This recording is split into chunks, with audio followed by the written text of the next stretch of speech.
What's happening, everyone? It's your boy Teflon John, aka Third Place in Houston. Glad to welcome you to another edition, Coast to Coast, our podcast. We got some family in the house. Vince, you want to introduce yourself, or maybe not? No, yeah, man. I introduced myself, man. What's up, y'all? This is Vince, Minister, King Pushback, all that therein. Good to be here. Good to be on. I had something else more clever to say, but it just went away from my mind. Oh, yeah. That's what it was. Man, shout out to It's Sunday 365, man, for the sweatshirt. Yeah, I see you and Alvin call each other before the podcast and decided to dress up like that. Nah, we don't even have to do that. That's just how it is. We don't even have to do that. You know what I'm saying? Big homie. What's good, man? It's Alvin Eddington Jr., the big homie of the group, the elder, not only in title, but in age. I appreciate these youngsters for allowing me to tap in with them. I think everyone on here is millennial, and then it's me, Generation X. So I'm representing, Wakanda forever. Man, it's good to be here, man. I'm excited about tonight. Real quick shout out to Domestic Violence, Intimate Partner Violence Awareness Month. We know it's Breast Cancer Awareness Month, but I want to give a shout out. That's one reason why I decided to wear purple in honor of those survivors, and making sure that we get a voice of awareness out there. This month and the following months, every month we should talk about it, but this month is the month that we highlighted. So Domestic Violence Awareness Month, Intimate Partner Violence Awareness Month, purple. Indeed. Go Braves. Christina. What's up? It's Christina, aka The Quiet Storm, aka The Gift. If you don't get the reference, check out our last pod. From LA, repping the Bay. From LA, repping the Bay. That's what's up. Last but certainly not least, Loso. Hi guys, my name is Carlos. I'm just here so I don't get fined, and Earth is my turf. Thank you, Los. Boo! I'm saying, man, y'all came on here with plugs and, you know what I'm saying? It's this month. I'm like, man, I wasn't ready for none of that, man. I'm just here so I don't get fined. Indeed. Well, tonight we have a fantastic episode for you all, and we're talking about accountability. So I don't know if this has ever happened to you, but let's say you're out and about and you see your fellow brother or sister in Christ acting a fool, just wilding out. You may be at a restaurant and they just cuss the waitress out. What do you say to that? Or now in this COVID era, a lot of people, looking at church from home, but you'll find them out maybe eating Sunday brunch, skipping church altogether. And we're talking about holding people accountable. So has that happened to you all? And if so, maybe you can leave out the names, but maybe describe the situation, what you saw. That, again, we ain't trying to identify nobody, but anybody, has that happened to anybody?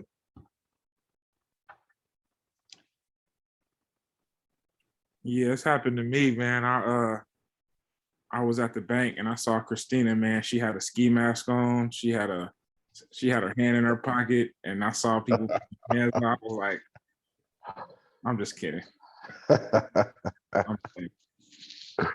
I'm gonna tell you that it's happened to me in reverse, right? Because I can think of times when I lost myself or I was acting unaccordingly, and it took somebody more mature than me to tell me I was out of pocket, and I was young. I was that's not an excuse either, but I was younger. I was with some of my friends. They weren't in the church. We was out, it was late. And I invited another brother with me one time, and he came and he was like, bro, this bad. This all bad. And I was like, what you talking about, man? We just having fun. And then he was like, nah, bro. Just like that. And I already knew what he's talking about.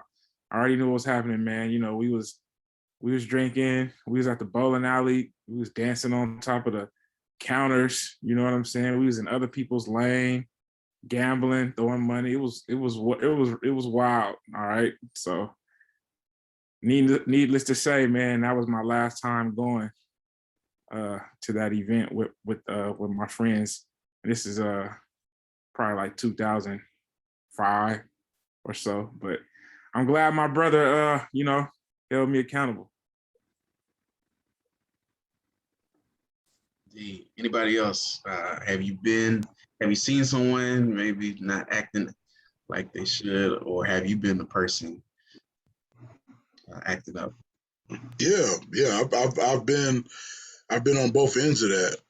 To be honest with you, I've been the person out acting crazy, in college, or pictures have gotten posted on Facebook, some pictures that were unsettling. I mean, not even. I mean, I think it's even more from a perspective of just as a person.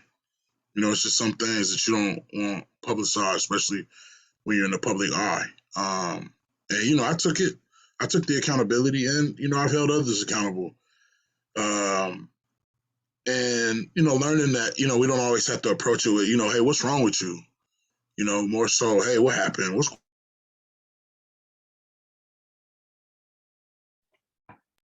I think I may have froze. Did I freeze? You froze. My bad. Good. But basically, I was just saying that I've been on both sides of it, and being on both sides of it, I understand that it's about your approach. So a lot of times we want to jump out there and say, "Man, what are you doing? You know better than that," or "Aren't you supposed to be a Christian?" And in all actuality, we should definitely approach them with some compassion, but like it says in Luke, if your brother sins, rebuke him. But hey, listen, you also got to add some forgiveness into that as well. Indeed. I appreciate y'all sharing. It seems like though, it seems like in this day and time, a lot of people don't want anything said to them. Like they want to live their life the way they want to live their life, and they don't want people to hold them accountable. I don't know if that's been the case for you all, but I've seen that happen. And in those cases, like, what do you do if someone, they profess to love God and all that stuff, but they don't necessarily want quote unquote rebuke, not even hate, like you mentioned, Vince, but hey, like, why are you doing that? That seems to be happening to me more so today, and I'm curious, have you all experienced that as well? And if so, what's been your experience with that?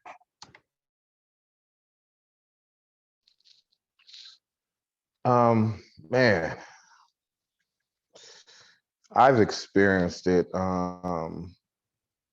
but the way that I've experienced this is that I'll give whoever it is I've given encouragement or a rebuke, and I found myself trying to frame it in such a way to whereas it was palatable to where that they could receive it. And so, they seem like they received it, but then, through back channels, they like, oh, he tried to, be super Christian or he tried, he's holier than thou. And, all it was simply like, let's say, love your wife like Christ loved the church. It was simple as that. But through back channels, when I've approached people and talked to them directly, they've seemed to be able to say, okay, yeah, you're right. But then through back channels, I always get that Alvin on some otherness, or Alvin thinks this and Alvin thinks that, and all I'm doing is trying to direct people back to the word. So that's been my experience. Crenshaw, what you got? Yeah. So I will honestly say that I haven't experienced a whole lot of it. And a part of it is because although I see things, I don't always hold people accountable, especially if it's someone that I don't have a deep relationship with. And I know that, we are all charged to do it, but I think sometimes I sort of hold back because I'm worried about getting that type of feedback. So I don't necessarily say something, or I think, maybe somebody else is the one that's going to talk to them about it. And I think about that when I see things play out on social media, for example, where people are publicly, acting out in some type of way. But I do want to go back to your original question. And I do want to say that I've definitely been on both sides of it. And I'll share an instance where I was held accountable by someone that wasn't a believer. So when I was working right out of college, I worked in the lab, and I was pretty, like on fire. And I was like always inviting people to go to Bible study and services. So I was sort of known as the Christian in the lab. And there was this one guy who I worked with that he just got on my nerve. I don't know, it was just something about him that irked me. And I tried to keep my distance because sometimes I can't control my face, but there were a few times when, I couldn't control my face, and he noticed my demeanor. And then one day he approached me and he's like, when I come around, like I notice your faces and your demeanor around me. He's like, you say that you're a Christian, but the behavior that you're displaying doesn't seem Christ-like. And that was a really humbling experience for me. It could have gone many ways. I could have been defensive, but the way that he approached me, it really made me to stop and look at myself and receive what he was saying. And that created a breakthrough in our friendship. And he even eventually came and he visited. So yeah, definitely been on both sides more than once. But yeah, I will be honest and say that I don't always talk to people, because if the relationship isn't there, I feel a little more hesitant about holding someone accountable. Oh, so you mentioned a couple of things, and I want to kind of dig in a little bit more.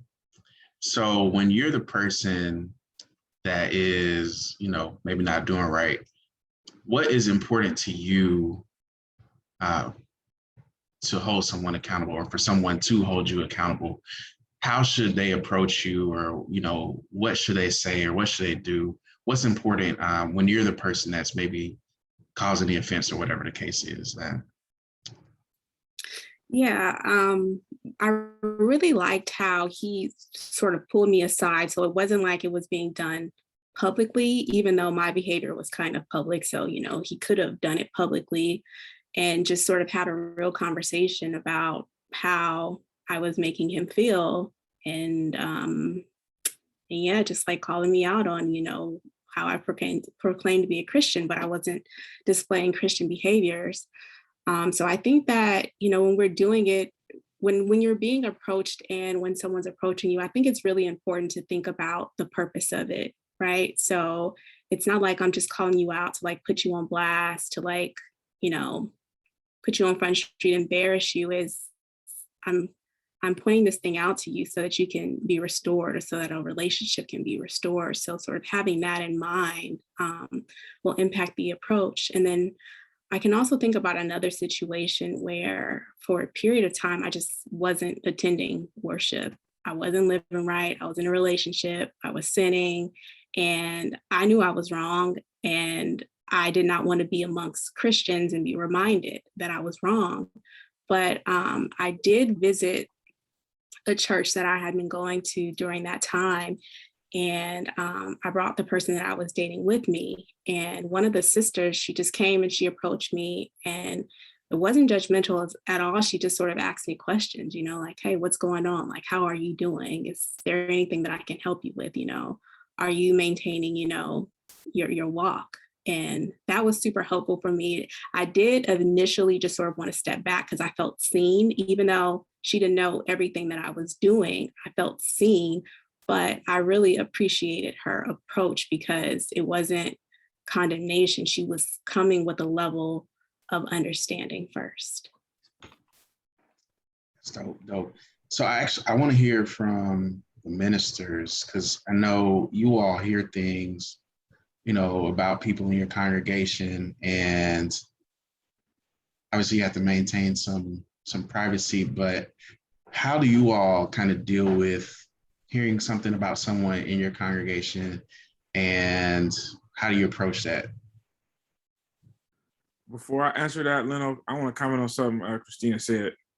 And I like how she used the example how her coworker called her and pulled her to the side. And, I mentioned that one time in a lesson that, wisdom will identify the difference between calling somebody in and calling somebody out, right? Like, I have the type of relationship with you guys where y'all could call me out on my stuff. Like, straight up, hey, come on now. And then, there are some of us who have to be called in. So look, I'm gonna call you later, or let's go to lunch. It's gonna be more of a private affair. So I believe that wisdom allows us to decipher, based upon a person, which approach is more appropriate, because a lot of times it really just boils down to the approach, who you may not even have that deep relationship with somebody. Like, even I'm thinking about what Christina said, that you may not have been tight with your coworker at that point, but after that, you guys got tight. And sometimes, when you have those uncomfortable conversations, that's when the relationship actually begins. So I'll stop right there so that one of these preachers can answer your question.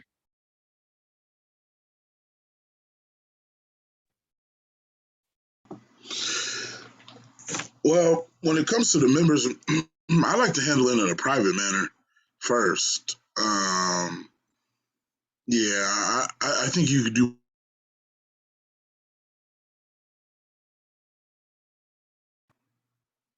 Man, I'm having some internet issues over here, but it's all good. But I think you could do more damage by calling people out in public than you can when you. I mean, Scripture tells us that if you have all with your brother, go to him and him alone. You have all with your sister, go to your sister and your sister alone. So I believe that I've caught a lot more, um, a lot more compassion, a lot more repentance by talking to somebody one on one, and really showing them compassion. Sometimes you got to get strong with people, especially when they're arrogant about it or they're doing things that they know are out of line. But for the most part, man, like, for instance, there was a guy, he was very active at a church I was at. He was doing some things that were very detrimental to his family. And I pulled him to the side and talked to him. And I talked to him about some of my missteps. And it helped a lot more than me getting in the pulpit. And because I've had that happen to me. When me and Antoinette first got married, we didn't necessarily say anything because we had a ceremony scheduled.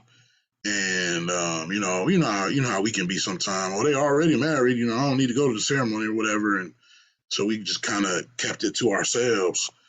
And yeah, a church leader got strong with me at a Wednesday night Bible class because he thought I was living in sin. But I mean, that kind of prompted me to man, handle things in a one-on-one conversation and see where that takes you first.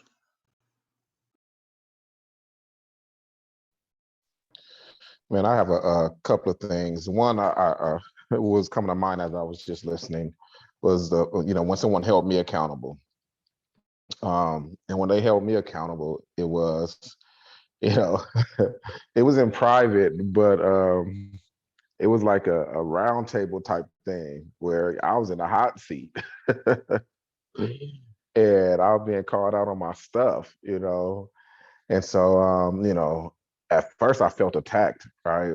But because I knew the people and I knew that they loved me and I knew that they had my best interest, it's like after that roundtable discussion of dealing with Alvin and, his promiscuity and, and what he was doing with two women at the table, right, simultaneously at the church, then, my I could say my didaskalos, or my mentor, Rudy Haygood, was one of the people at the table. So I felt safe with him being there, right? So he was there, and a couple of other people, and me feeling safe with him being there, I was able to, have honest tears of repentance, and then go and he was like, man, let's go get a drink. And I'm like, yeah, I mean, I need a drink after that. And we pull up to 7-Eleven and get a Dr. Pepper and a Coca-Cola, man. So that, man, that relationship, being able to have a relationship and being held accountable from the place of, I knew that these people weren't trying to attack who I was as a person, but trying to help me refine my character. So that initially, I'm not used to it. I wasn't used to it. So I was like, a little taken back. But after I, went through it, and the response that Rudy had with me, or for me, that made me embrace the idea of accountability itself. And that was early in my walk. And then as it pertains to as a minister, man, like Vince said, just that one-on-one behind closed doors. This is what I heard. This is what I know. This is what I see. This is what, this is my perception. So let's talk. And the people I generally talk to are the ones I have relationships with. And that's my context, because of how Rudy dealt with me. It's relationships. So the people I have relationships with, publicly or privately, I feel comfortable being able to, address them on whatever issues that they're having. One other thing I'll say, then I'll be quiet, is I notice in public spaces, when I'm invited somewhere, that people tend to be different because the preacher's there. There are some people who are still going to do their thing, but for the most part, if I ran into somebody and they saw that I was there, they were like, oh, they changed their whole demeanor, they went from, man, I'm about to order all these drinks, to I'm not going to order any drinks. And that's also kept me on my toes too, to make sure I wasn't doing it. It's like, I feel like everywhere I go, somebody know me. So that keeps me out of a lot of trouble. Like, everybody, you're a Christian, you be on Facebook posting the scriptures, and you be preaching, and you be doing this. So, I welcome accountability from everybody but my wife. Yeah, so I got a comment to make, man, and I know Vince is king pushback, but I just want to stir the pot a little bit. So I've always had an issue with this idea of relationship is the only way I can really hold somebody accountable, because I don't see that being the case with everybody, because you're not going to have a tight or deep relationship with everybody. And, holding people accountable is a type of love, right? So with that being said, I think sometimes we hide behind the idea that, well, I don't have a relationship with this person, so I ain't gonna say nothing, right?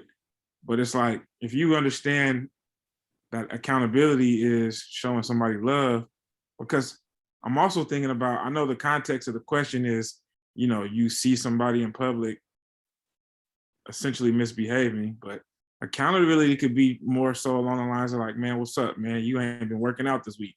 You said you was gonna work out, right? Or, what's happening? What's going on with your life map, your goals, right? Because that's essentially accountability, and that's love, right? But you don't have to have the closest, deepest bond to hold somebody accountable. So I just want to throw that on the table. Yeah, I want to actually reach back way, way back. We were asking about why we don't hold people accountable. We talked about, maybe we don't have a relationship. I think the other reason, for me specifically, is depending on who it is, they also may know my dirt. And it's like, how can I say something to you, but you know what I did, last summer or whatever. So I think that in the past has held me back from saying, man, like, I know what you're doing is wrong, but you about to throw it right back in my face. I don't know, has that happened to y'all, or am I the only one? I think, yeah, and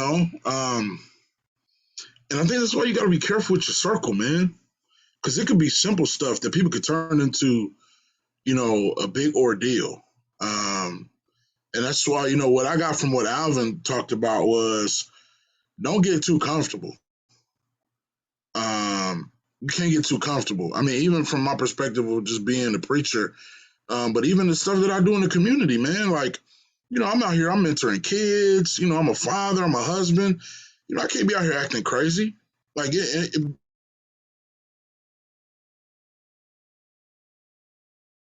as a man, as a father, as a husband, as a community leader, there's just a certain amount of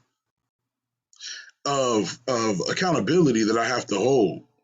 You know, but that text that says, you know, iron sharpens iron, man. Like the iron has to touch to sharpen each other. So for me, the people that are making me better are going to be the people that I'm close to. But I'm not going to turn away accountability because it comes from somebody that, you know, I don't give two flips about, because God could have put it on their heart to share it with me. I think I've shared with y'all before. Right, but Vince, I think you answered that question from your perspective of how you like to receive it, right? But as a minister, our job is to hold people accountable, even if we don't know them as well, right? So like, what I'm thinking about is, let's just say I don't know you that well, right? And you know, I just want to encourage you, because accountability can also be encouragement. We don't have to have the deepest relationship to do that, correct? Yeah, absolutely.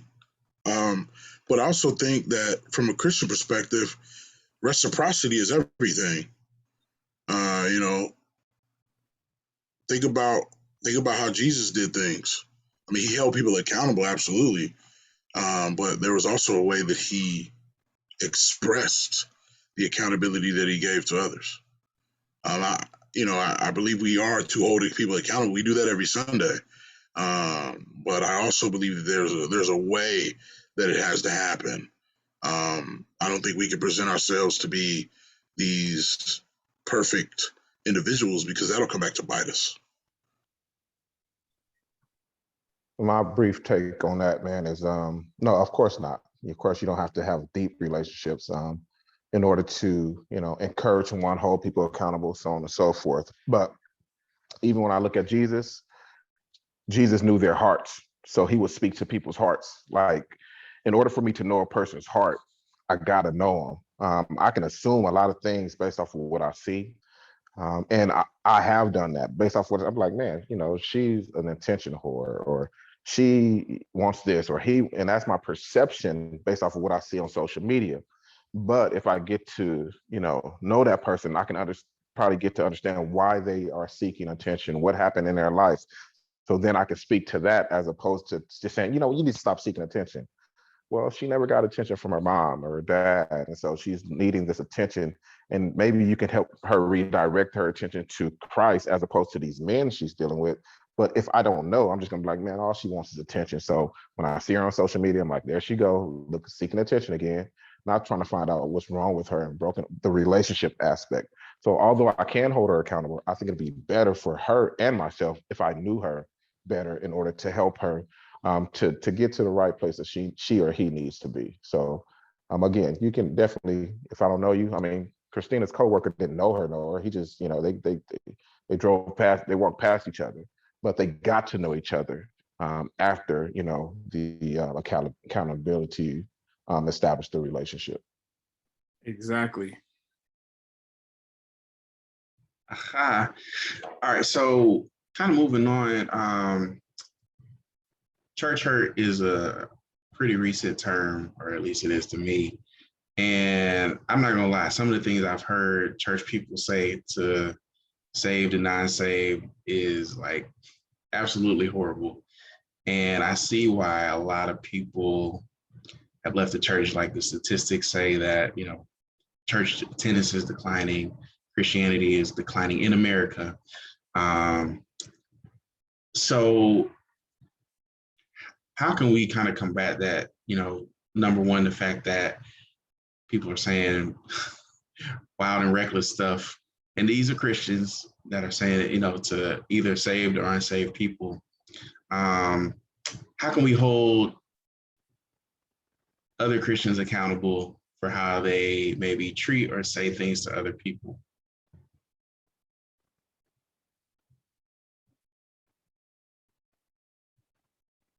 All at once. Man, I don't want to take up all the time, but how do you, again, privately, like if you see something going on social media and you see some, Christian, going in on somebody, going in on that post, which I've done several times. I'll go on a post and be like, I'll put the gift, you know me, I'm the gift guy. I'll put a gift like, what are you talking about? But that's kind of counterproductive, right? I need to go, I just slide in their DM, be like, yo, you know what I'm saying? And I've done that on a few occasions, but more than not, I've just kind of like, got my little popcorn, got the little dude with the popcorn, sit back and let me watch the show, right? But I think that we need to be, go in private and holler at people about their demeanor. My fear in doing that though is, I want maybe not fear, reluctance in doing that is that everybody's right. Everybody's right. Like people in their feelings. We talk about church hurt. Half the stuff people say church hurts, to me is not church hurt. And that's my own little soapbox. But it's like I don't want to get into no argument. I really don't care that much to argue with people. So sometimes I just like I don't even want to say anything because they're gonna feel like they're right. They think they're right. They know everything. So let me just go ahead and shut up and just go ahead and eat my popcorn and watch this little show. That's that's where I'm at right now, man. That's a good point, but I want to follow up with you because you said something that kind of struck a chord. When you say everything is not church hurt, what do you mean by that? Like, give me some examples because people have used that term. I think they've overused the term, but I'm curious your thoughts and others as well. Yeah, man. My thoughts on people using church hurt, like let's say a husband and a wife, or they get a divorce. And the people who were the husband went to the church and so he grew up in the church, so people gravitated towards him and they didn't reach out to the wife. And all of a sudden it becomes church hurt. Well, to me that's relationships that were built and that relationship was sustained based off of your relationship with the husband.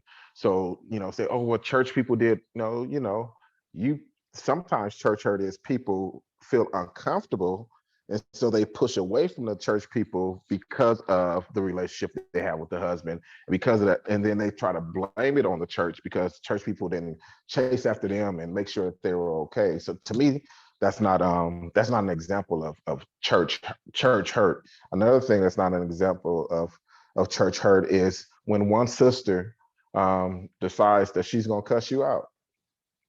she decided to cuss you out. Now this sister cussed me out. Now I'm church hurt. The whole church is a mess because this one sister, or this one relationship, or this one issue that I had, and people didn't respond to it the way that I wanted them to respond to it. So now I'm hurt by the church, and we just put everything on the church instead of looking at the fact that hurt people hurt people. And so these hurt people who are a member of the church have hurt me, and so I'm people hurt. I'm not necessarily church hurt. And so, I just think that, like you said, we throw that term out. It sounds real cool. It sounds a real clever way to get out of church and to go to Sunday brunch and all that kind of stuff. But I think it's a bunch of baloney in a lot of respects. And they can DM me, they can at me. My name is Alvin Eddington Jr. at hotmail.com. Just playing. Seriously, man, I have a real big issue with so many things being labeled church hurt. Now, are there some church hurts? Yes. Are there some leadership issues that trickle down to the congregants? Yes. Are there some things that churches as a whole have done? Yes. But most of the stuff that I see as church hurt aren't church hurt, in my opinion. Anybody disagree or agree? I fully agree with what he said, man. And I think, as a preacher, right, there are times where a person is really just mad at the preacher, so then they take it out on the whole church or they blame the whole church. So let's just say, someone goes to the hospital and 75 members visit that that person in the hospital, but the preacher didn't come, so therefore the church ain't cool, right? Or, I was in a financial bind and the church didn't help me. Church ain't cool. So, there's those things, and then there's the reality of it all, right? Like sometimes, the culture of a church can be toxic. It can be harmful. That's a reality, but that's a reality in any environment where you have people, because people are people. Yeah, I've had situations like that, where maybe myself or maybe the certain elder that they just love so much didn't come and visit them. But I also think that it's up to the church as well to at least have a conversation. I mean,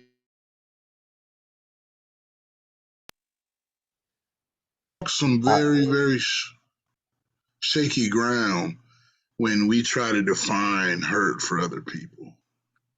Hey Vince, you got to, because you froze again. Man, this is crazy.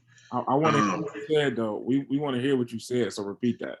Okay, hopefully my internet doesn't trip. But no, what I was saying was, I'm not frozen. I just mess with y'all. No, what I'm saying is we have to be very careful that we don't try to define what hurt is for other people. We got to be careful. We still owe them a conversation, right? And sometimes we have to be the bigger person and apologize. But I also think that what church hurt is has to be taught to your congregation. What does it look like? How teach them what to expect. We teach them about Jesus' expectations, but what about the expectations that we have based on the vision that we've been employed to provide? So that's what I was saying. that's a bunch of baloney. I'm just, no, because I'm a strong advocate of having that conversation, and sitting down and being. I think the Jude 3 project does a great job of listening. Right, they had this whole series where they listened to people who had different issues as it pertains to church issues. But I think we definitely need to have conversations and listen to what people perceive church hurt is, and then we can give our congregation a better understanding of what the world sees as quote unquote church hurt, so we can help navigate some healing spaces. So I agree in a lot of respects, Vincent. Yeah, I just was going to say that for me, the concept of church hurt is one that I don't really feel very personal about, because I don't feel like I've experienced church hurt, but I have spoken to people who have experienced what they would define as church hurt. And some of it consists of the things that, we're mentioning, where it's sort of boiling down to people. And I think one thing that is helpful, and, Alvin already alluded to this, is just where there are people, there will be hurt and conflict and things. And, we see it in the Bible. So I think a part of it is just level setting expectations so that people don't feel like that the church is some utopia where everybody is just going to be, show up in the way that you expect them to show up, like it's going to happen. And I think the other part of it where I sort of still struggle with is, I think what's standing out to me is the accountability piece. So if there's someone who is hurting other people, what's the charge for the church? What are we to do about that? If there's one person that's perpetrating things and continuously hurting people or saying things to visitors, like what is the charge in that? And I think that's where like the nuance of church hurt gets into a place where I can sort of understand it. It's like, okay, yeah, it's going to happen, but what are we doing about it after we've identified it?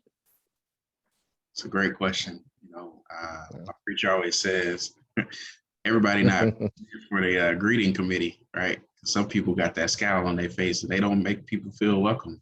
when they come in the building. So maybe you need to be back in the booth with the internet or running whatever, but away from the people, because that may not be your talent. Um, yeah, that's a great question. And I think that to answer it, it has to be addressed in a loving way. Just like we were talking about earlier, privately, you would never say, oh, sister such and such, you have a terrible attitude in front of the whole church. I wouldn't even say that privately, but just say you've heard some things and what's going on. Because a lot of times when people do things, there's something behind it.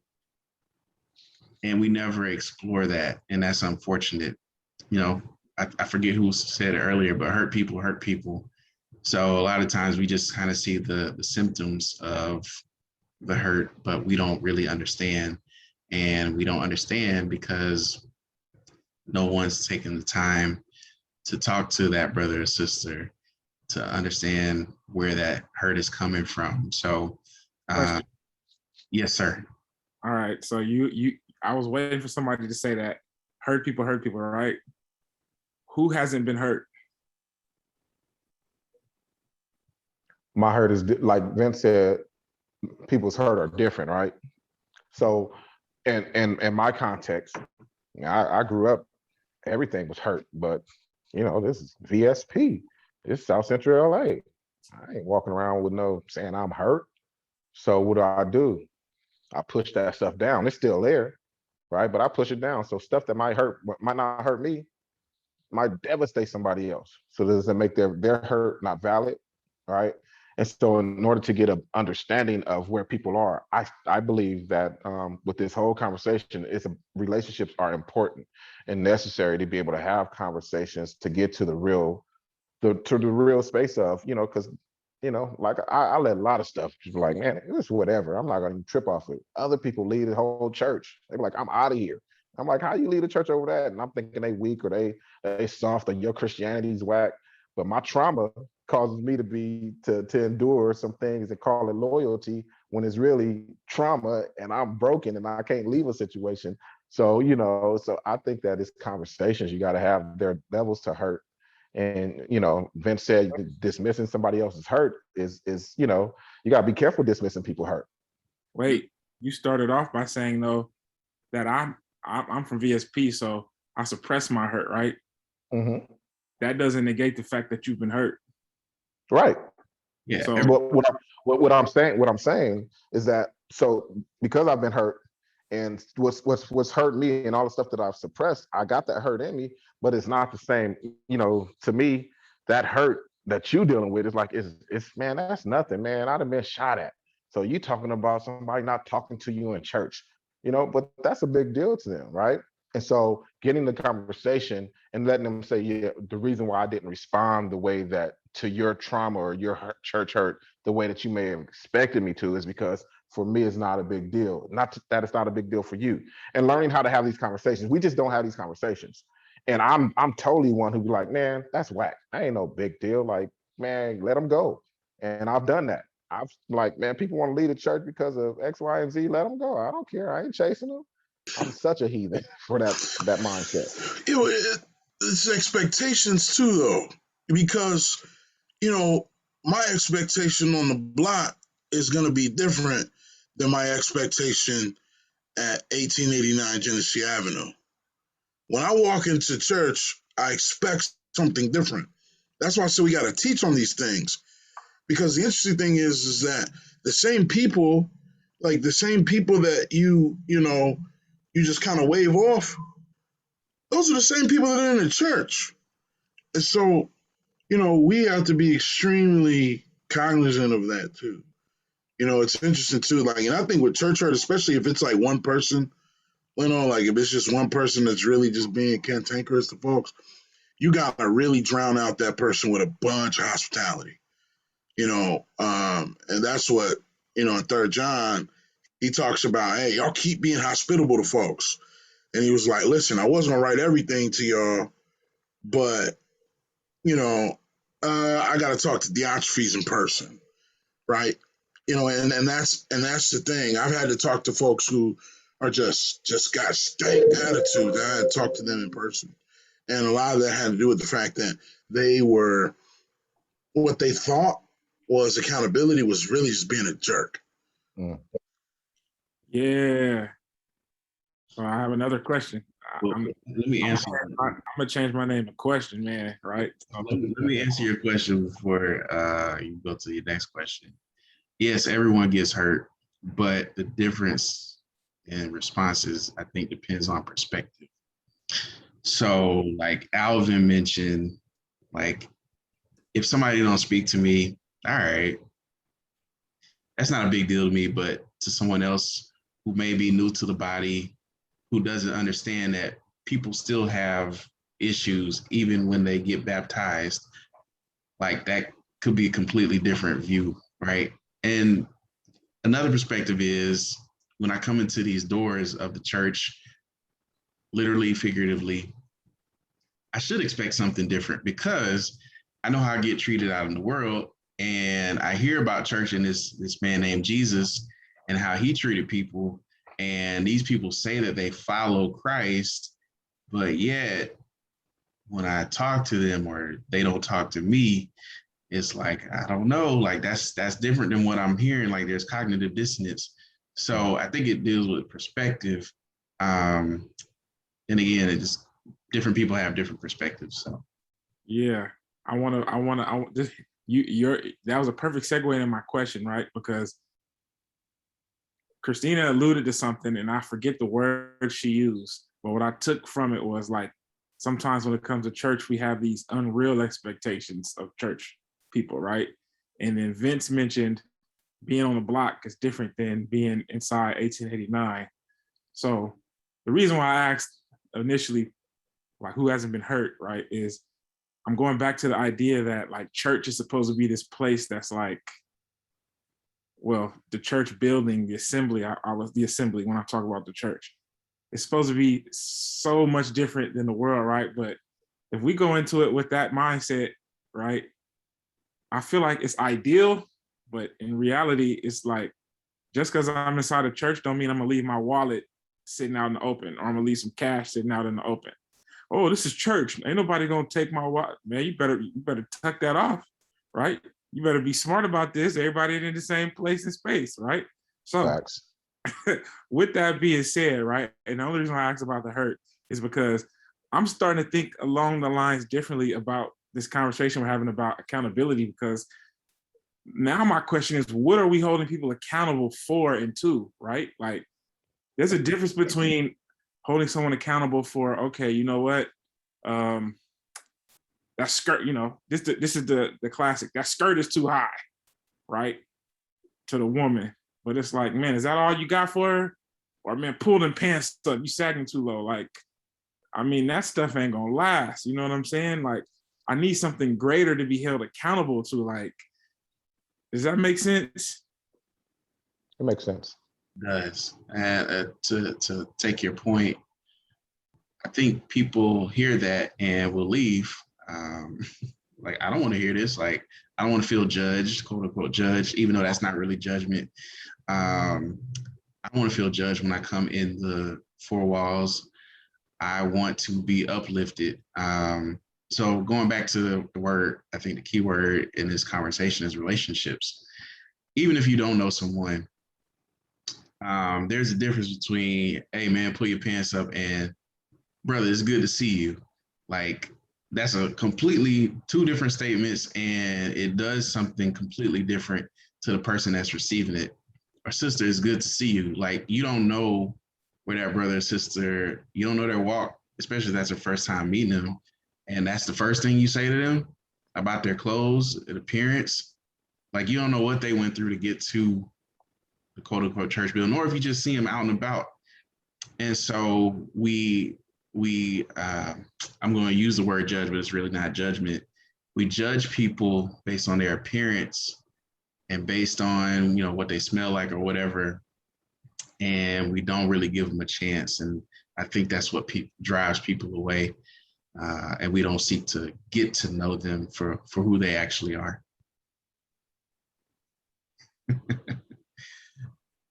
You got to sniff certain people. You just smell it. Yeah, man. Great, great thoughts, man. Shoot. So, man, Mr. Hardcore himself, you know what I'm saying? Always on people's heads, and Mr. Accountability, and, calling people to stop doing these African practices and all that kind of stuff. That's me, right? um, I'm sitting here and I'm listening, and then I'm thinking about the church, and I'm thinking about the building. But then when I'm thinking about Jesus, and Jesus, even though he would walk up in the synagogue and he would lace them up real good, he spent the most of his time with people who were hurting. They were hurt by church folk. They were hurt by their mamas. They were hurt by life. And when I just really think about him and his compassion, it's like his accountability came from a different place than mine does most times, if I could be honest. Right. So I gotta step back and say, okay, does my accountability look like Jesus's accountability? Not Paul's, not Moses's. We always want all these, but Jesus' accountability put him on the cross. That ultimately, right? Jesus' accountability, he would tell you, hey man, maybe I shouldn't be talking to you. You're a woman at the well, but I'm gonna holler at you anyway, because there's something that I have to do. I'm giving you something. I'm trying to get you to a greater place. And so, like Carlos started this thing off with, there has to be something more than being a sinner and a tax collector, right? Like God has a purpose for me. And so when I'm holding people accountable, am I holding them accountable so they can reach their epitome in who they are as Christians, as opposed to them looking like I want them to look, them coming to church like I want them to come to church, them, acting out in these spaces the way that I want them to act? Or do I want them to look like their best Christian selves? And I think for me, that's what I've been getting, like, man, I'm way off. Like, I'm like, I need to rethink how I even approach accountability. Like, am I trying to get people to be their best selves, or do I just want them to hear that Alvin knows some scriptures, or Alvin, nah. So yeah. So this conversation for me has been a blessing, just listening and rethinking, and reframing how I encourage or hold people accountable. So yeah, thank you guys. Indeed. Hey, I Oh. saw Christina came off mute. She was shaking her head. I know she got something. Not much to say after what Alvin said. I feel like he summed it up really well, ultimately. Yeah, that brother was spitting. Thanks. That's the censored version. The church version. As we come to a close, any words of advice for anyone listening that you would tell them to either hold people accountable? We said a lot of things today, but what stuck out to you most? We'll start with Mavericks fan, King Pushback. I would just say that, people should really take time to understand that accountability is not absent of compassion. It's not absent of compassion. It's not absent of empathy. And we really have to be able to show people that we care. A lot of times people respond to your accountability with choice words because they don't think you care. They just think you're being the fun police. But if I care, you'll listen. Like if one of y'all say something to me, I'm gonna listen. Even if you're wrong as the day is long, I'm gonna still listen, right? Because I know you care about me. So we just might have two different perspectives, and we got to be able to get the church to that place that people have the ability to hold people accountable, and be compassionate, and be empathetic, and follow up. Every conversation I have with you shouldn't be,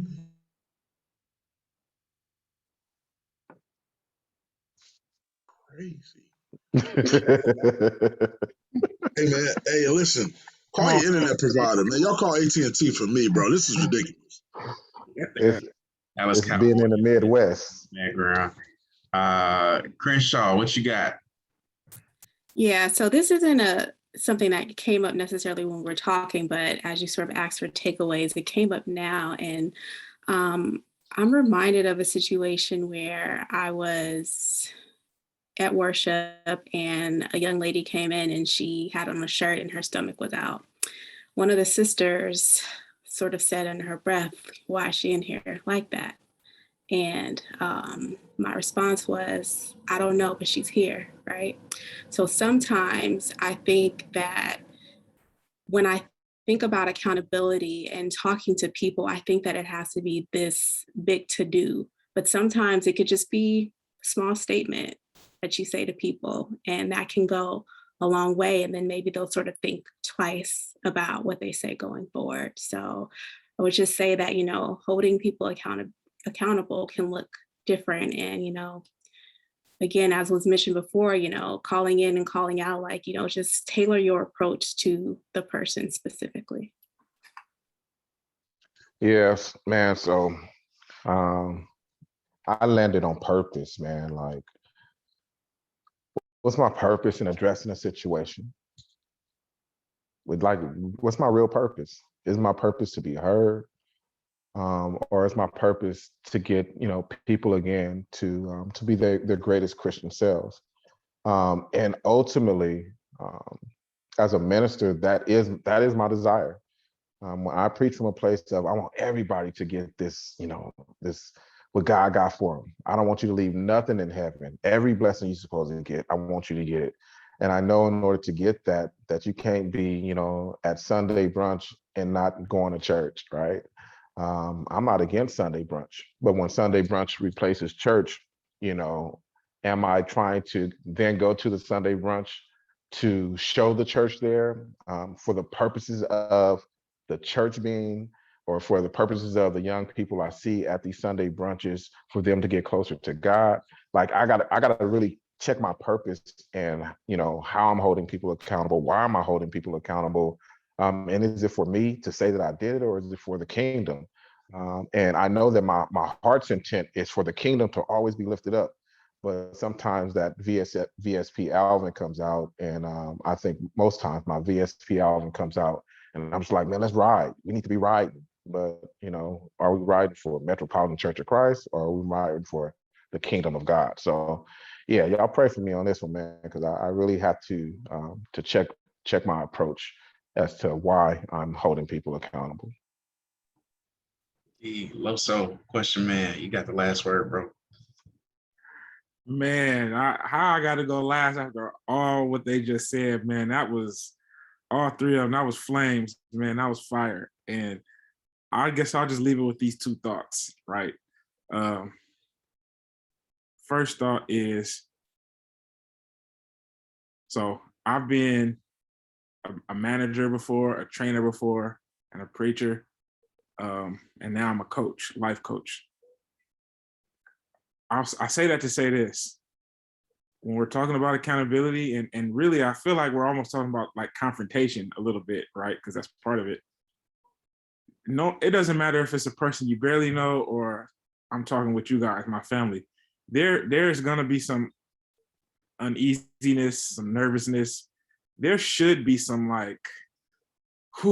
there should be some critical thought around it, and it should always feel uncomfortable. All right, you got to be careful with a person that will say, "Let me go talk to him." Oh, I got something. No, that's not the right disposition, man. When it comes to accountability, there is definitely going to be some uneasiness. Lastly, what gives me my confidence is Vince started it when he talked about compassion. You guys gave excellent examples about compassion. I'm reminded of the fact that our job is to plant seeds. Not only do we plant seeds, but someone else comes behind and waters. So that means we could really double up on the same message, right? But ultimately, God gives the increase. So it's only my job to, hey, I just want to put something on your brain. I want to bring this to your attention, or I want to share something with you. I feel like we owe that to one another, right? Scripture says, owe nothing to no man except love, right? I owe that to show y'all love. Like, man, I'm concerned, I'm worried, or, hey, get back, I want to see you get back on it. But even if they don't hear it or receive it, it's like, God got to get that increase. So it might not be in my time. I might not see it, but I know that I went, and, you know, scripture always tells us to go into the world, make disciples. If you've offended a brother, go to that brother. If someone's offended you, go to that person. It's always our job to go. So just go in faith, speak the truth in love, man. And I don't know. I just feel like this is one of those things where it's just, there's no cookie cutter answer, man. And I would hope that we love one another to hold each other accountable. So I appreciate this dialogue too.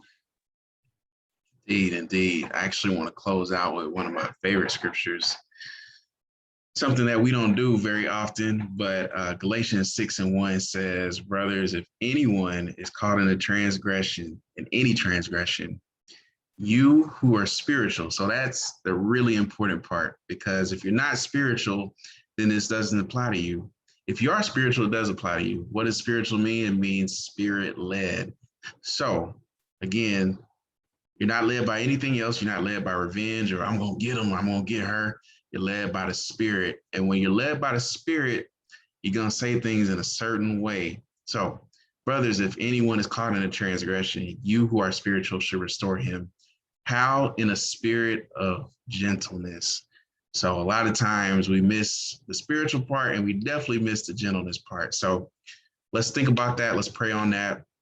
If you aren't spiritual, maybe you shouldn't be talking to people. That's no diss, that's no anything. If you're not gentle, maybe you shouldn't be talking to people. That's not me saying that, that's the Bible. So I love y'all. Thank you so much. Have a fantastic day. West.